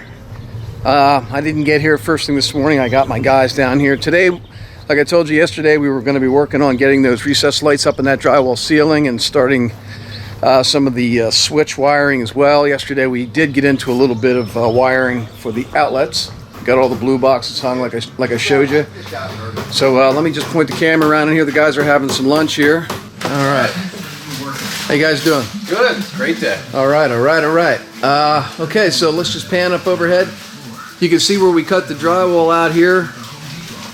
Every light location so that we can get our wires from can to can.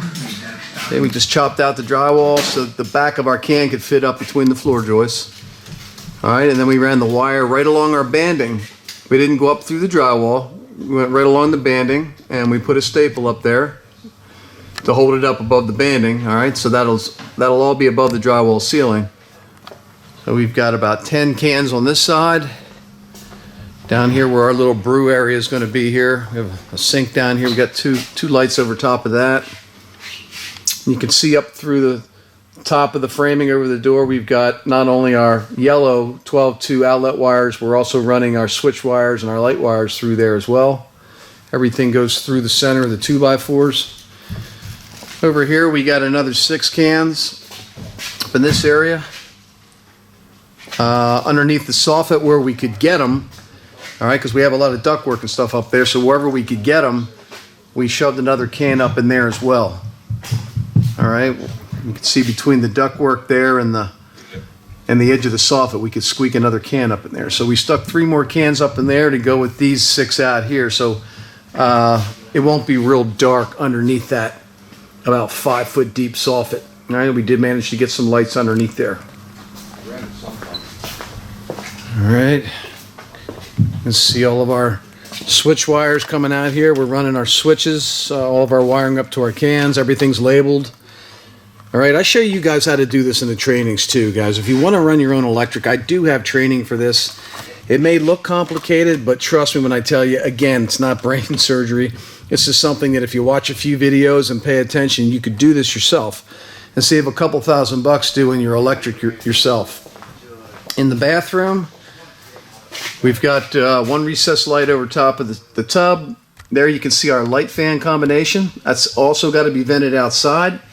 So they cut a little bit more of that drywall out, and you can see right there we've got our tube connected, our vent tube. They cut another patch over here so they could fish it over a little more, and they're just going to bring it down through that hole there, and we're going to run it right up and through into the outside. And I do have another video here on the YouTube channel that shows you how to vent a bathroom fan in your basement. All right, so if you want to see how that's completed right to the outside hood, I do have a video for that.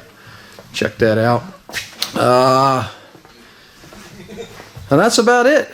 You know, the electric is just about 100% roughed in here on day 4. And tomorrow we're going to start some plumbing of that sink that's going to be right over there. All right, we already got our outlet down there for our pump. The sink's going to have to be on a pump to pump the water out of the sink because we're below grade here. We have to pump everything up and out with pumps down here. And then we've got our GFI outlet there, which will be above the sink. And we'll get that plumbing for the sink done tomorrow, as well as we're going to pick up the 4-foot shower tomorrow. And we'll get that 4-foot shower in here probably Monday or Tuesday, because we're not going to jack the floor open until Monday. Monday we'll jack open the drain line for the shower. We'll also come in here and we will jack the floor open to put our new sewage ejector pit in, which I talked about yesterday. We'll do all that on Monday, and then we can set the shower, put it all together, and we can connect our sewage ejector, vent line, and discharge line as well to the existing home's plumbing. All right, so that's day number 4. And tomorrow will be day number 5. That'll complete 1 full week, and we'll have probably most of the plumbing, water lines roughed in tomorrow, as well as we'll sew up the rest of this rough-in electric as well. And then we'll be ready for our insulation, which that'll go in probably next Tuesday or Wednesday, and then we're ready for drywall, okay? So it's going to take us roughly 7-8 days for this one to have everything inside the framing complete, all the mechanical work done. Monday and Tuesday, or possibly even tomorrow, we'll be working on getting tapped into that ductwork up there so that we can get 4 feeds, 4 6-inch feeds and flex line into the all the finished areas, so that we're tapping into the central air conditioning and heating system, all right, and then return air as well. We'll have that all roughed in too by next Wednesday, and then we'll be ready for the drywall phase of the job. So I hope this video is helping you guys. I know it's lengthy. I want to take you the whole way through this job. We're going to go through the drywall stage together. We're going to go through the trim stage together, setting the bathroom fixtures together, everything that goes into this job here. We're going to condense it so that you have a broad spectrum, a good clean view of everything that it takes to put one of these jobs together. And then you can determine whether or not you want to do it yourself, or if you want to do parts of it yourself and sub other parts out. But in the end, even if you're subbing it all out and you're not even doing any of your basement, at least you'll know, the real concept, how it should really be done. That way you can keep an eye on your contractor, and you'll know if your contractor's pulling the wool over your eyes, what's that worth? I mean, that's worth something by itself too. But if you are going to attempt to do the framing, the electric, the plumbing, the HVAC work, you're going to save thousands of dollars in labor. I suggest you sub out that drywall, and we'll talk more about that when we get to the drywall phase. But my main goal is to save you money and to make you aware and to teach you exactly how to do a basement yourself and to do it correctly. So we'll be back down here tomorrow. We'll bring the camera down one more time, and we'll film tomorrow's tasks so that you can see a little bit further what's going on. Next Monday, Tuesday, and Wednesday we'll cap it off, and we'll be ready for drywall by Wednesday. So I'll see you back here tomorrow, and we'll pick it up from where we left off here today.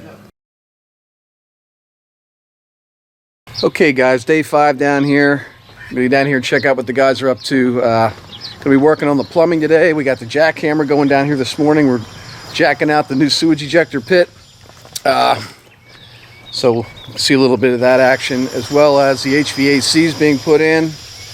Going to get all the feeds in the ceiling like we said yesterday. So let's turn the camera on here and get in here and see how they're doing. It's going to be a little loud in here.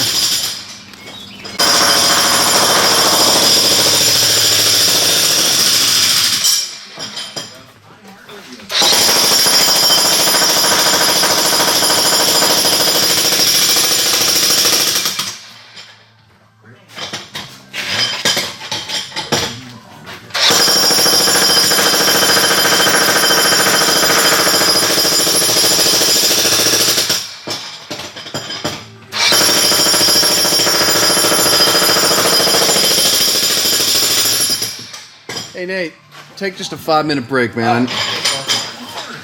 Okay guys, so we got the jackhammer there. My nephew Nate's, he's jacking out the circle that will become the sewage ejector opening. All right, there's the pit right there. We're gonna be sticking that down in the floor. So he's got to jack that open. He's got to jack over to the toilet and over to the shower drain. So that's why we rented the Brute, commonly known as Jackie Chan, on our job. So we rented Jackie Chan for the morning. We love him. I love Jackie Chan. All right, and over here you can see we've got some of the mechanical work already done in here for our plumbing. All right, we got the hot and cold water PEX fittings down there. You can see he's got things labeled there, cold and hot. That's going to be for our beverage brew sink that we have going in here. We've got a vent to the left going up to a Studer vent. You see that Studer vent on top there? We're allowed to use a Studer on this sink in our township, so we're Studering that sink. And then we've got our discharge line, which is going to go up and go over and tie in up here to an existing sewage line that's up in this storage area. Okay, so we're going to do that tie-in as well. So we got the sink done there. I think we got some, yeah, we got some HVAC in here as well. All right, we're coming across there. You can see that silver flex line. We had to cut a patch to get up there, cut into the top of the feed trunk, snake our flex across there, and you can see right up there we've got a 4x6 boot up there, which is going to be feeding the heat and the air conditioning into the finished space. Down here we've got another one that's not quite done yet, but you can see there a little better how he's coming across in the flex, and right there he's got the boot hanging. He hasn't mounted that one yet. All right, the other one down there was mounted. So there's two of our feeds. Over here we've got another feed as well. All right, so there we go. We got the third feed here. That's another 6-inch feed. We're going to mount that.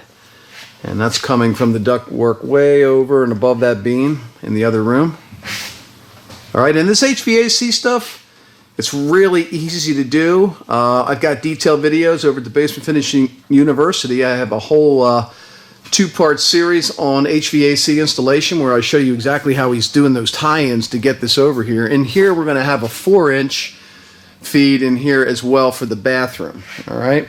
You can see Jonathan also has us ready here for our PEX fittings down here.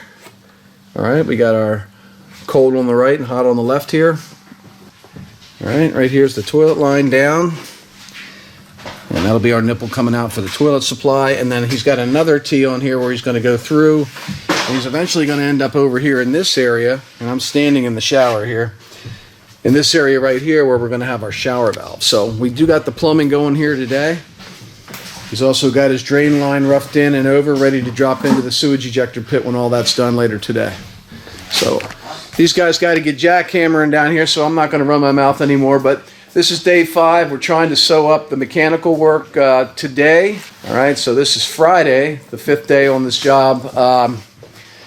And I think we got a hell of a lot of work done down here in 5 full days. So when we come back next week, it'll be Monday. We'll be sewing up all the plumbing. We'll be sewing up the HVAC overhead, and we'll be finishing up those drain lines and water lines as well. So I'll see you guys back here on Monday. Okay, guys, it's Monday morning here. We're back down on this job. We're hoping to get out of here possibly by tomorrow, Tuesday, but if not, we may roll into a few hours on Wednesday. Today we're going to get our plumbing in underneath our floor in our bathroom. We're also working on our other mechanical stuff, our electric. I do have a sub panel going in on this basement because we did not have a breaker box in the basement. On this particular job, the breaker panel was in the garage on the first floor on the other end of the house. So we had to bring down a 100 amp service cable and bring ourselves in a brand new sub panel box, a 100 amp sub panel box with a bunch of new breaker spaces so that we can put all the stuff that's designated to the basement in that box. Okay, we just didn't have the means to get up to the garage with 7-8 home runs and do it in the garage. So we're going to bring a service cable down. He's getting a brand new sub panel down here as well, so we're working on that. I think we wrapped up a lot of the HVAC on Friday. All right, so let me spin the camera around. We'll take a look at what's going on down here today. Day number 6. All right, so let's start over here in the bathroom. We did get the floor jacked open. You saw us starting it yesterday over there with the sewage ejector pit on the other side of the bathroom wall. We got that out. We got it dug out. As you can see, there's piles of stone everywhere in here. A lot of shale. A lot of shale in the soil in this particular part of the state, and we hit it yesterday. We did dig out our trench coming from our what will be our shower drain in the center here of our 4-foot shower. It's going to come across. You can see down there we already have a 3 to 2 Y down there. We're going to come across with our shower drain and tie into that part of the Y there, the 2-inch Y, and then our toilet's going to be right here. You can see we have our flange here and our 90-degree 3-inch fitting, which is going to turn it down and into that fitting there, and then straight underneath the concrete there, underneath the wall, and it'll pop into the pit right there. You can see how that's going to make its journey there from the toilet and the shower. So we'll get that all connected today. We also got our shower valve in yesterday. Jonathan was working on that. He's got the set in here at 48 inches off the floor, 16 inches off the outside wall. That's all plumbed in there. All right, so we got that in there. We also got our toilet cold water stub down. You can see that's coming off the cold line there all the way down to our temporary nipple and cap down there. All right, these lines will all be pressurized before drywall goes in, meaning there's going to be water in them and they're going to have full pressure. And down over here we've got our 1.5-inch drain line that's heading over towards the sewage ejector pit for our vanity, and our hot and cold water lines coming down to those temporary caps and nipples as well. All right, so that's all in there. Hi, John. Hello. And John right now, he's roughing in a feed. The only way we could get the central air conditioning and heating into this bathroom was to come through an unfinished storage room where he's at over there on the ladder, and we're going to bring in a 4x6 straight boot coming through the wall, which will feed us our air conditioning and heating in here. There's no return in a bathroom. Morning, John. Morning. And again, all the framing is completed 100%, and now we're just finishing up the mechanical work. So, John, what are you thinking, man? You think we can get this thing roughed in by quits tomorrow, or you think we're going to roll into Wednesday? All depends. I think we could get it today. I think we'd be done by Tuesday. By Tuesday? Yeah. Okay, awesome. Awesome. All right, so we're putting our puzzle together down there with our PVC fittings. Now, this sewage ejector pit is vented. All right, this pit will be vented outside. And since our vanity sink, our shower, and our toilet are within 6 feet of the vent of the pit, we don't have to individually vent the shower and the sink. Okay, we can use the vent from the pit. Now you can vent them if you want, but code has it, if a fixture is within 6 feet of a vent, it doesn't need an additional vent. Now if this shower was 10 feet away from that sewage ejector pit, or if the sewage ejector pit in the other room was 20 feet away, we'd have to vent the individual fixtures. But we kind of lucked out on this one here because we're only about 6 inches in on the other side of the bathroom wall with that 2-inch vent going up, so we're in good shape. All right, so it looks good so far. All right, we determined that the center of our drain in our shower is going to be 15 3/4 off the back wall this way, and off the front wall coming back is 24 inches. Because it's a 48-inch shower, it's 24 that way, but coming off the wall, the back wall is 15 3/4. And the reason we know that is because we looked at the specs on the sheet that our shower came with.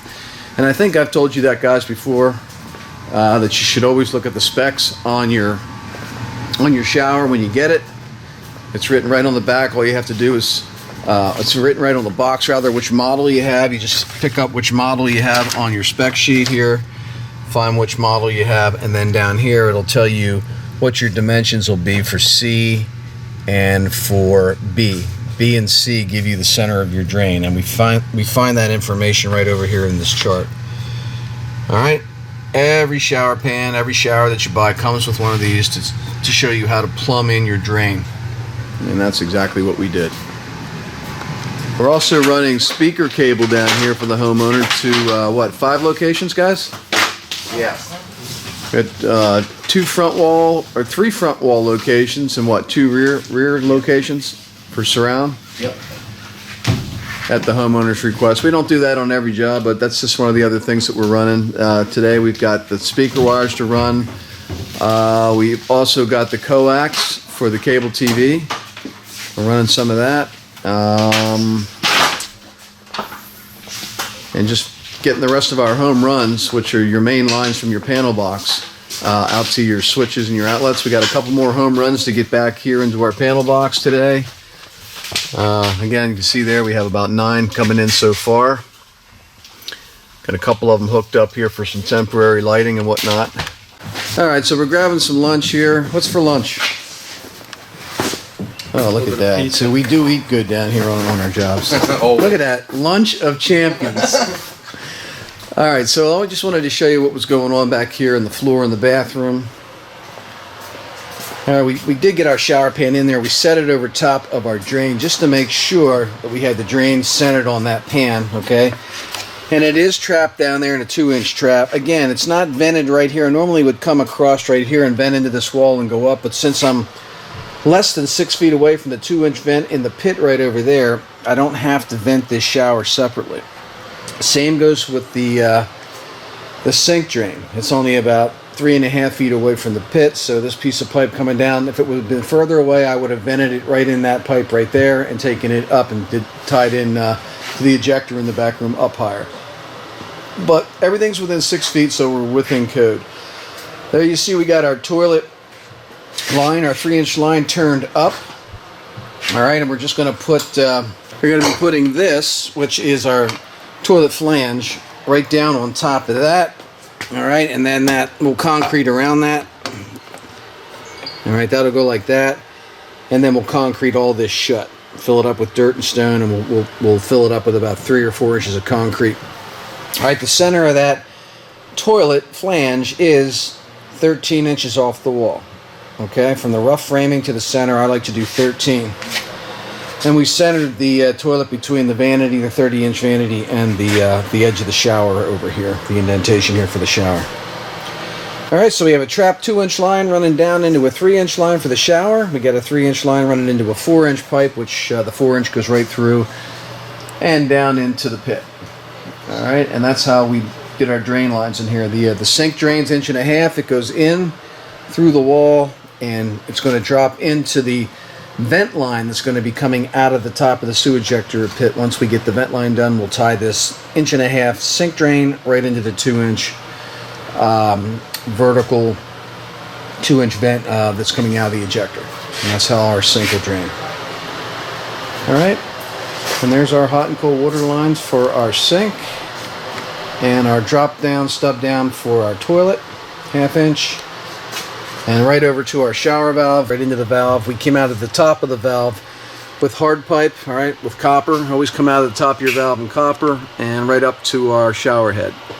Everything's got temporary caps and nipples on it, 1/2 inch cap and nipples, so that we can turn the water on, tie into the main water, turn it on, and pressurize all of our water lines. And then that way we can check for leaks at any of our PEX unions where we have PEX rings, all those PEX T's. We can check for leaks. All of our 90 PEX fittings here, our valve, we can check to make sure that everything's good before drywall goes in. Okay, we got some electric going on here. We're sewing up our switch boxes. What we like to do is we like to put temporary switches on that'll be used during the painting process, so that way if they get paint on them, it's not going to, we'll just dispose of them after the job, and we'll put dimmer switches on afterwards. But we like to hook up all of our wires, put our temporary switches on to make sure that all of our lighting works before we drywall. So we get all of our plumbing in and pressurize it to make sure all of our plumbing's working and nothing's leaking. And with our electric, we like to get all of our switches wired in with power, 2 temporary switches, and then test all of our lights. So to make sure all of our recessed light cans are working properly and that everything's going to fire up correctly after drywall. It's better to find out any mistakes right now while you can still see everything, than to wait until you've completely drywalled your basement and then you can't get to anything. And basically you're screwed. So I recommend if you're doing your own electric, your own plumbing, that you do this. You pressurize your water pipes, you test your sewage ejector, you fire it off a couple times, you check all your switches, all of your lights. Now the only thing we really don't test is the outlets.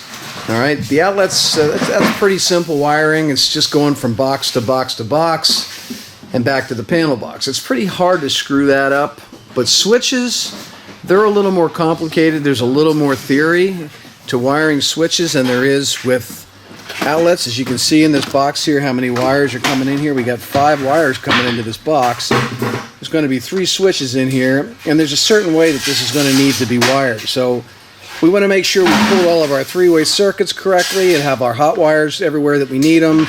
Everything's grounded properly. All the commons are connected properly.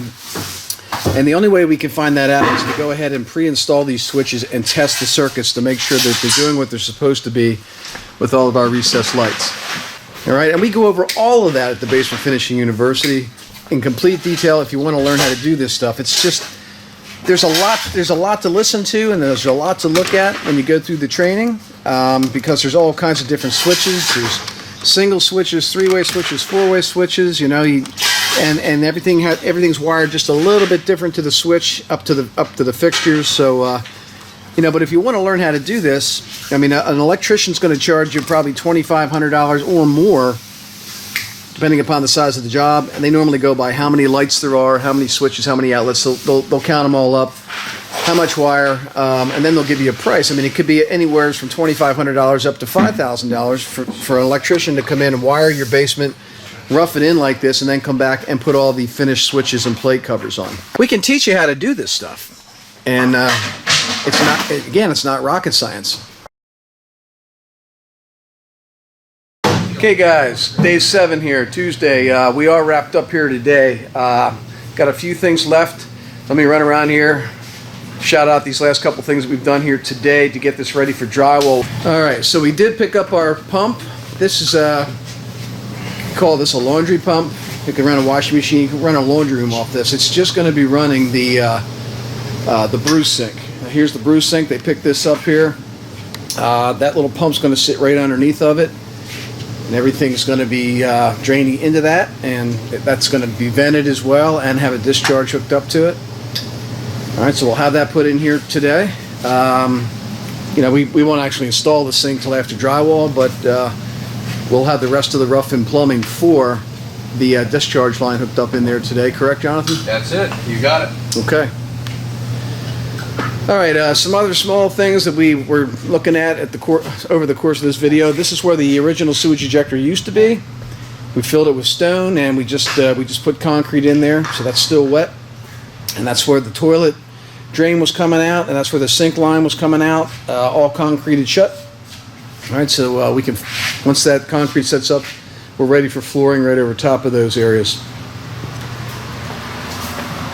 Back in the bathroom, we've concreted our floor shut around our toilet flange. That's all the plumbing's in and connected under the floor now. We've got our shower base set, our 48-inch shower base set. We've got 2 of the walls on. We still have to set the last wall. I've got the other panel sitting right over there against the wall. And all I have to do is cut a 3-inch hole in it, and we can set this last panel for the shower, and then that will be done as well. Okay, in the back room back there, we do have the sewage ejector all hooked up with the vent line and discharge line, check valve, ball valve. That's all done back there. If you want to check out how we hook up the sewage ejectors, we do have a video on just how to install the ejector and hook up the check valve, the ball valve, and connect everything to the pump. That's over at the Basement Finishing University. All right, so all the rest of the electric, you can see all the cans are turned on, all the 6-inch cans. I'll spin the camera around there. You can see they're all lit up. We tested them all. We do have our temporary switches on. All right, so we did hook up some switches here so we can control these. And at the base of the steps here, we've got two temporary switches. One of them is going to control the code light at the bottom of the stairs. That would be that one. And then the other one here, yeah, the other one here is controlling these 6 lights here in the play area. All right, we do have a light in the shower. We always put a recessed light with a with a shower lens cover on that over top of our showers, just to get some direct light in the shower. Then we also have a fan light combination up there, which has a light in it. And then we're also going to have a vanity light up here. We ran a wire in the storage room, which we'll bring through the wall after we drywall, that will control the vanity light right above the sink. So we've got a vanity light, a light fan combination, and a 6-inch can in our bathroom. We also talked about the fact that we're going to have one GFI outlet circuit right above the vanity. All right, we also have a 4x6 grate right up above where our toilet will be. All right, let's pan right down, right above our toilet up there, about 16 inches down from the ceiling. We have our feed coming in for our bathroom. That's all hooked up. We've got a 4x10 out here in the play area. Over here in the brew area, we have a 4x10 right there. And you can see we've put blocks of 2x4 all around the vent opening. That way when we put our grate on, our screws will have solid wood to go up inside. You know, those the damper controls that are on the grate cover itself need to hit wood. So we just boxed ours in real nice with 2x4 the whole way around. Got another one down here in the TV area. Okay, so there's our 4 feeds. The return air we will actually tap into and connect. You can see we have the actual grate up there now, the boot coming through the wall, but it's not connected to anything yet.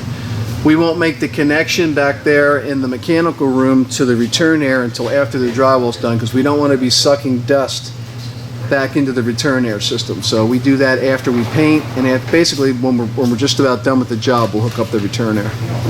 But you have to have return air.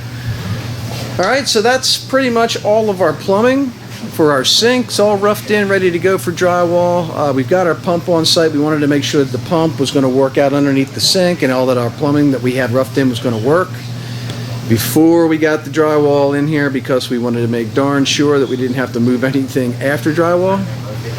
We don't want to be tearing drywall out. We've got all of our plumbing back underneath the stairs here. We'll go back here in the storage room. You can see we're back here in the storage area now. There's that flex coming across and feeding the vent inside the bathroom right up there. Goes right up into the bathroom wall there. And that last pipe that's up there, that piece of flex, that's the bathroom fan, and that's coming off the bathroom fan in the bathroom through the storage room and up and outside into the yard. It goes right out through the side of the house, and then we should have an exhaust hood up there already, right, John? Yep. It's already connected? Yes, sir. Very good, because that's all part of the mechanical work too. So we're looking really, really good here. We're looking really, really good. We've got all of our electric, all of our home runs back here, all hooked up, coming down here into the top of our new sub panel. The only thing that we got to run now down through this big Romex right here is our main 100 amp service cable, which we can get to from the storage room back here. Okay, we also got all of our speaker wires in over here. He's going to have a stereo rack over here. We've got everything coming in over here. We got our 5 speaker wires. We've got another box over here that's got the coax cable, and it also has the HDMI cable that's running up to the TV. And up here where the TV is going to be hanging, we've got the other end of that HDMI cable coming out up here, and he'll be able to hang his TV, plug it in. This will be a 110 outlet here, and then he'll have his HDMI cable running up here from the cable box. Alright, so we have all the speaker locations in. We got 2 rear speakers up here in the ceiling as well. We just have wires up there. We've made a map of where these wires are, because we're going to drywall over top of them, and then we'll be able to cut them out later and put the in-ceiling speakers in. There'll be in-ceiling speakers up in the drywall. And the 3 speakers on the front we've made a map of as well. We got this all coiled up. We're just going to cut into the drywall later, and then we'll find this wire later. And we'll be able to put the in-wall speakers in the front. There'll be a center channel and a right and a left front channel inside the drywall as well. All right, that's all stuff that's I consider mechanical. I guess you could group that in with the electric, because it's, you know, you're running wires. That all has to be done before you can call the drywallers in, if you're subbing it out, or if you're doing your own drywall. Before you can start drywall, every bit of the rough and mechanical work has to be done. So everything is completed and we are just about ready for drywall here this week. So day 7, all right? I guess you could say day 8 would be the day that we insulate, and that'll take about 2 hours. So, there will be a bit of a day 8 for us before drywall. Okay, one other minor thing I guess I could point out here, since we're looking at everything before drywall. We did go ahead and put some 2x4s in the wall, all right, some blocking, all right? And the reason we put that blocking in there is he's going to have some upper cabinets there, and we put the blocking in where we knew we were going to be screwing the cabinets to the wall. We did it here, and he's also going to have some cabinets over top of his brew sink, which is right there. We'll put some blocking up there as well for the brew sink. So, if you know where your cabinets are going to go, it's not really necessary. You absolutely do not have to put blocking in for cabinets. Cabinetry can go up to just the wall studs that are there every 16 inches. But hey, if you got the time and you got extra wood laying around, it doesn't hurt to put some blocking in for things like cabinets. And other things you could block for would be like grab bars in bathrooms, toilet paper holders, towel bars, any place where you don't want to use hollow wall anchors, because I hate hollow wall anchors. I hate using them, and I'd rather hit wood whenever I can. You can also put blocking in your closets. If you know where your closet made clips and things like that are going to go, you can put a row of blocking in, so you don't have to use hollow wall molly bolts or anything like that. You can just use screws right into wood. Nothing's better than just hitting the meat of the wood rather than using a hollow wall anchor. So one other thing I could throw at you there. I know it's a real minuscule minor thing, but hey, while we're hitting everything else, we might as well talk about that as well. All right, so really after today, all we have left is the insulation in the walls, which is scheduled to go in on Thursday. All right, so Thursday insulation, Friday stock the drywall, start hanging the drywall. All right, so the mechanical work took us 7 days. All right, let's say 7 days. I don't consider the insulation mechanical. That'll take them about 2 hours to stuff these walls and get it ready for drywall. Again, that'll be Thursday. So this is everything from day 1, before we turned on the saw, before we started framing. This is from layout on the floor. We've gone from walking in here, fresh day 1, no lines on the floor, no layout work done, all the way up to the drywall stage. All right, so now you should have that clear picture. Maybe, again, not all the little nitty-gritty things, because I didn't show you every phase in complete entirety. I couldn't in this video, but I wanted to show you what it actually takes to get from point A to point B in a basement project, so that you know the chronological order of things. Plus, it'll tell you whether or not you feel after watching this that you might be able to tackle some of these phases of the project yourself, or you may want to tackle the whole project by yourself. I mean, I have the training for everything, but the purpose of this particular video, or this video series, whatever it turns into, I don't know yet. It's running kind of long. I might break this up. Was to get you from point A to point B, from the beginning of the job all the way up to drywall in your mind, so you can make the determination of whether or not this is something that you'd like to do yourself. So guys, I hope this video helped you. I am going to have a part 2 where we're going to take you from drywall right to the final, shaking of the hands with the homeowner. Project 100% completed. Hand out for a check. We're out of here. All right, I'm going to take you from drywall right to the final nail in the wall. Okay, in part 2. So I'm going to get this up on YouTube first, and then probably within the month I'll have the other second part of this up, and you'll get a notification to the second video if you subscribe to the Basement Finishing Man's YouTube channel, and if you tick that notification bell, it'll tell you when the next video is out. So again, I'm Eddie Case. If you like this video, if you wouldn't mind hitting the like button, it helps out our channel. And if you haven't subscribed to the Basement Finishing Man YouTube channel yet, please do. We got a lot more good basement videos coming your way, and I'll see you in the next video.